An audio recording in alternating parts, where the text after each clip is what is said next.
Well, I don't actually own it. I just claim to own it. Whether the paperwork went through or not is not my business. I actually live by the sea.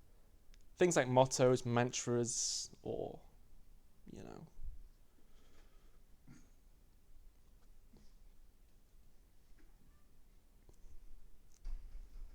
things like mottos or mantras, I think they just get in the way. And, well, it's a funny story actually. I actually began my property career at the very bottom by making luxury apartments and golf course complexes all over and around London. Regent's Park used to be a golf course.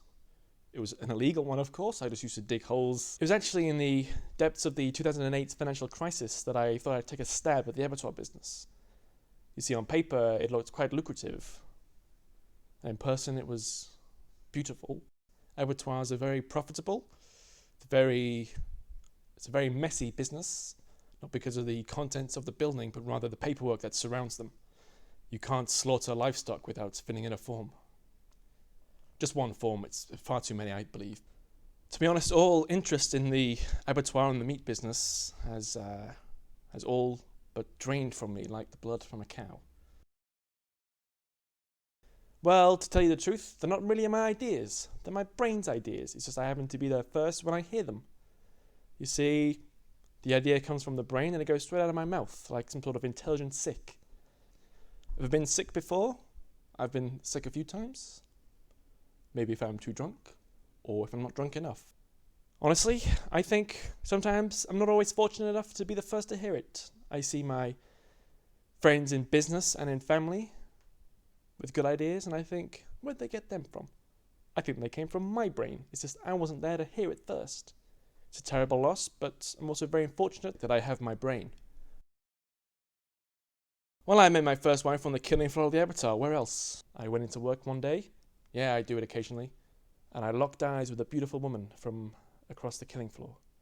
She had a calf in one hand, lamb in the other. It cut the poor thing clean in half. One half went into a Tesco packet, the other in a Sainsbury's packet. And I thought to myself, if this woman with her small, soft hands can both mercilessly kill these two innocent animals, then perhaps she can also raise two children as well. And what a fantastic mother she was. And yes, I did mention we had two children. Both of them were conceived within 9 days, both born a year apart. Who am I to question nature? Nature is the source of my wealth, and if I'm not careful, should be the ultimate destination of my wealth. Again, love got in the way of business, so I knew it was time to slit its throat. The flooding was planned. I had liaised with an unorthodox and frankly criminal architect, an architect of doom. It was a mistake. I was attempting to build a 12-story extension to my residential complex there in Knightsbridge.